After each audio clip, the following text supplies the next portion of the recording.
చంద్రబాబు గారు మరొక్కసారి తన పాలనా మార్కునైతే ప్రవేశపెడుతున్నారు. గత 5 ఏళ్లలో ఏదైతే రాష్ట్రంలో పాలనా వ్యవస్థ గాడి తప్పిందో, ప్రతి వ్యవస్థ కూడా ఏదైతే నిర్వీర్యం అయిపోయిందో దానిని తిరిగి గాడిలో పెడుతూ, గతంలో తెలుసు చంద్రబాబు గారు 95 సీఎం అంటే మనందరికీ చాలా మందికి ఐడియా ఉంటుంది. ఇప్పట్లో పెద్దవాళ్ళందరూ కూడా, యువకులకి తెలియకపోయినా పెద్దవాళ్ళకి తెలుసు.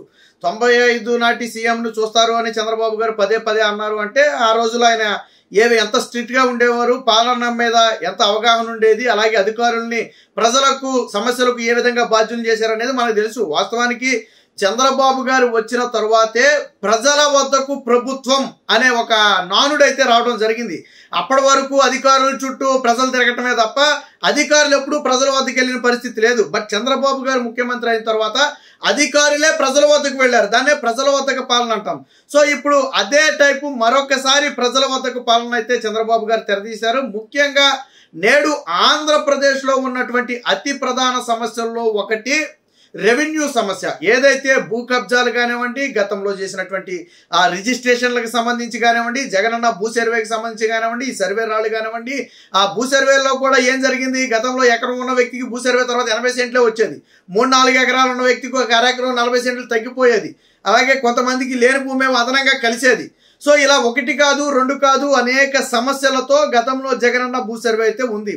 వాటికి జగన్మోహన్ రెడ్డి నేటికి పరిష్కారం చూపలేదు. సో ఇప్పుడు రెవెన్యూ సమస్యలను పూర్తిగా పరిష్కరించాల్సిన బాధ్యత ఇప్పుడు చంద్రబాబు గారి ప్రభుత్వం మీద ఉంది. దానికోసం గతంలో కూడా మనం పెద్దిరెడ్డి వ్యవహారం అప్పుడు చూసాం. మదనపల్లి సబ్ కలెక్టర్ ఆఫీస్ తగలబడిన తర్వాత ఆ పెద్దిరెడ్డి మీద ఫిర్యాదు చేయడానికి మొదటి రోజు 700 మంది, రెండో రోజు 1400 మంది, మూడో రోజు మరొక 800 మంది, సుమారుగా 2500 మందికి పైగా పెద్దిరెడ్డి రామచంద్రారెడ్డి మీద ఫిర్యాదు చేశారు భూ కబ్జాలకు సంబంధించి.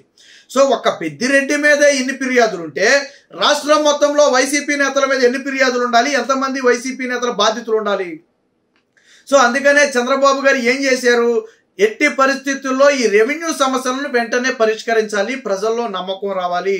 మేము ఎప్పుడో 5 ఏళ్ల పాటు ఉంటాం కదా, ఎప్పుడో దిగే టయానికి పరిష్కరిస్తాంలే, చేస్తాంలే అంటే కుదరదు. ప్రజలు ఎందుకు చంద్రబాబు గారికి క్లియర్ మ్యాండేట్ ఇచ్చారు, ఎందుకు కూటమికి ఇచ్చారంటే ప్రధానంగా ఈ భూ సమస్యలు అనేది అతి తీవ్రంగా ఉన్నాయి. జగన్మోహన్ రెడ్డి గతంలో ఈ ల్యాండ్ టైటిలింగ్ యాక్ట్ తీసుకురావడం కానివ్వండి, గతంలో ఆయన పాస్ పుస్తకాల మీద ఆయన ఫోటోలు వేసుకోవడం కానివ్వండి, భూములు కబ్జా చేయడం కానివ్వండి, రీసర్వేలో తగ్గడం కానివ్వండి, ఇవన్నీ కూడా జగన్మోహన్ రెడ్డి మీద యాంటీకి ప్రధాన కారణం.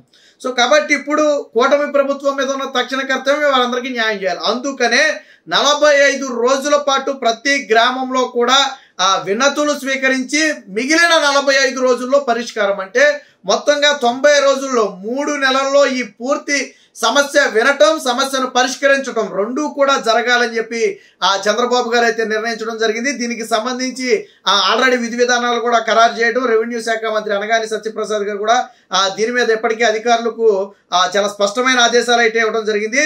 సో ప్రజల వద్దకే పాలన, భూ సమస్యలపై 15 నుంచి గ్రామ రెవెన్యూ సదస్సులు. సో పూర్తిగా భూ సమస్యలు పరిష్కరించడమే లక్ష్యంగా గ్రామ రెవెన్యూ సదస్సులు అయితే నిర్వహిస్తున్నారు. 45 రోజుల పాటు నిర్వహణ, మరో 45 రోజుల్లో పరిష్కారం. వైసీపీ భూ కబ్జాలు, రీసర్వేతో వచ్చిన కష్టాలన్నింటినీ కూడా అక్కడ ఈ సదస్సులు అయితే చెప్పుకోవచ్చు. ప్రజల నుంచి మొత్తం 5 కేటగిరీల్లో ఈ పిటిషన్లు స్వీకరించాలని చెప్పి ఒక నిర్ణయానికి అయితే రావడం జరిగింది.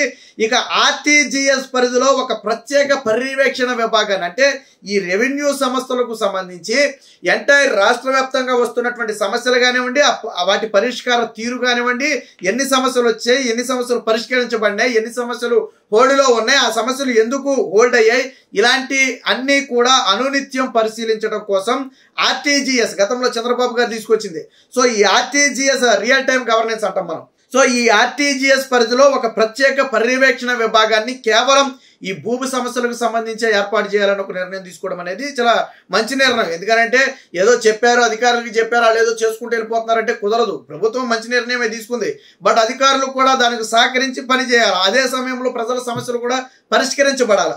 రియల్ టైం గవర్నెన్స్ లో ఒక పర్యవేక్షణ విభాగం ఉంటే, ఫర్ ఎగ్జాంపుల్ పలానా పశ్చిమ గోదావరిలో ఒక 1000 సమస్యలు వచ్చాయి, అందులో 500 సమస్యలే పరిష్కారం అయ్యాయి, మిగతా 500 సమస్యలు ఎందుకు పరిష్కారం కాలేదు, వాటికి ఉన్నటువంటి సమస్యలు ఏంటి, అవి ఎప్పుడు పరిష్కారం అవుతాయి. సో ఇలాగా ఒక వ్యవస్థ అనేది ఉంటే ఖచ్చితంగా దాన్ని అయితే మానిటర్ చేయడం కుదురుతుంది.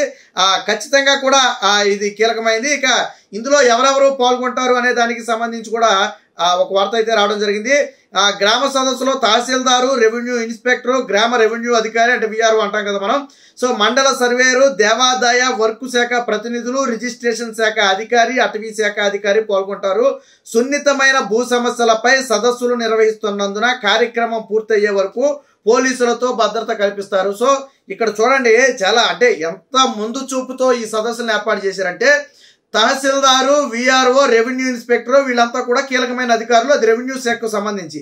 ఇదే సమయంలో దేవాదాయ వర్క్ భూములకు సంబంధించిన ప్రతినిధులతో పాటు రిజిస్ట్రేషన్ శాఖకు చెందిన అధికారి, అటవీ శాఖ అధికారి కూడా అక్కడ ఉంటారు. సో అంటే మీ భూములకు సంబంధించి అటు దేవాదాయ శాఖతో కానీ వర్క్ భూములతో సంబంధించి కానీ అటవీ శాఖకు సంబంధించి కానీ మీకేదైనా సమస్యలు ఉండుంటే, మీ సర్వేకు సంబంధించి పక్కన ఏదన్నా హద్దులు ఉండటమో లేదా ఇంకోటో ఉంటుంటే వాళ్ళు కూడా అక్కడే ఉంటారు కాబట్టి తక్షణ పరిష్కారానికి కుదురుతుంది. ఫర్ ఎగ్జాంపుల్ ఈ భూమి అటవీ భూమి అంటున్నారండి, కాదు నా భూమి అన్నారు అనుకోండి, అటవీ శాఖ అధికారి అక్కడే ఉంటాడు. అది అవునా కాదా అనేది అవసరమైతే రికార్డ్స్ పరిశీలించి చెప్పటము, సర్వేలు అక్కడే ఉంటారు. అవసరమైతే 1-2 రోజులు కొలతలేసి అది ఉందా లేదా అనేది చెప్పటము, ఇలాంటివన్నీ కూడా జరుగుతాయి. అందుకనే సర్వేని కూడా ఇందులో ఇంక్లూడ్ చేయడం జరిగింది. సో అంటే ఒక రకంగా ఏంటంటే ఇది సెన్సిటివ్ ఇష్యూ కాబట్టి కొంత పోలీస్ బందోబస్తు కూడా కల్పిస్తున్నారు. ఇదే సమయంలో ఏంటంటే కొద్ది భావోద్వేగాలు కూడా రావచ్చు. ఎందుకంటే భూ సమస్యలు పరిష్కారం కాక ఇబ్బంది పడుతున్న వాళ్ళు కొంచెం మనోవేదనకు గురవచ్చు, భావోద్వేగానికి కూడా లోనవచ్చు. సో కాబట్టి ఖచ్చితంగా పోలీసులు బందోబస్తు ఉండటం అనేది మంచి విషయం. సో దానికి సంబంధించి అయితే తీసుకోవడం జరిగింది. ఇక ఇదే సమయంలో మరొక వార్త కూడా వచ్చింది, ప్రజల వద్దకు ప్రభుత్వం. సో అసలు చంద్రబాబు గారి మార్కు పాలన అంటే ఇదే, ప్రజల వద్దకు ప్రభుత్వం. నాటి వైకాపా పాలనలోని భూదందాలపై 16 నుంచి వచ్చే నెల 30 వరకు ఫిర్యాదుల స్వీకరణ. ప్రతి జిల్లాకు ఒక స్పెషల్ ఆఫీసర్గా సీనియర్ ఐఏఎస్ అధికారి. ప్రతి ఫిర్యాదుకు పరిష్కారాన్ని చూపుతాం. మంత్రి అనగాని సత్యప్రసాద్ వెల్లడి.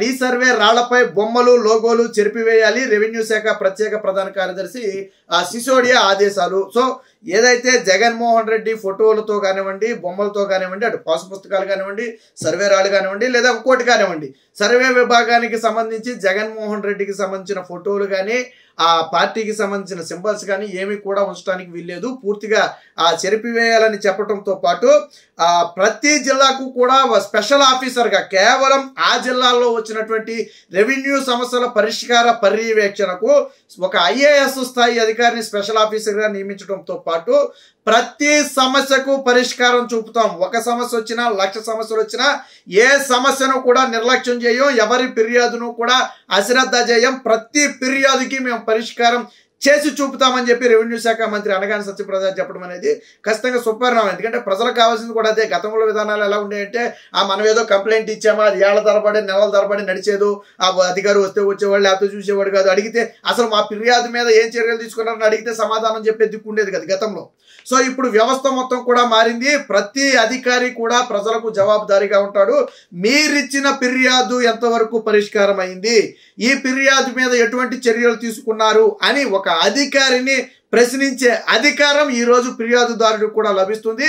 అధికారులు కూడా ఖచ్చితంగా సమాధానం చెప్పి తీరాల్సిన బాధ్యత వాళ్ళ మీద ఉంది. ఈ విధంగా కూటమి ప్రభుత్వం చర్యలు తీసుకోవడం అనేది ఖచ్చితంగా సుపరిణామం. మొత్తంగా రెవెన్యూ సమస్యల పరిష్కారానికి అలాగే ప్రజల వద్దకే పాలన అందించడానికి చంద్రబాబు గారి ప్రభుత్వం అయితే ఒక సంచలనాత్మక నిర్ణయాన్ని అయితే తీసుకుందని చెప్పొచ్చు.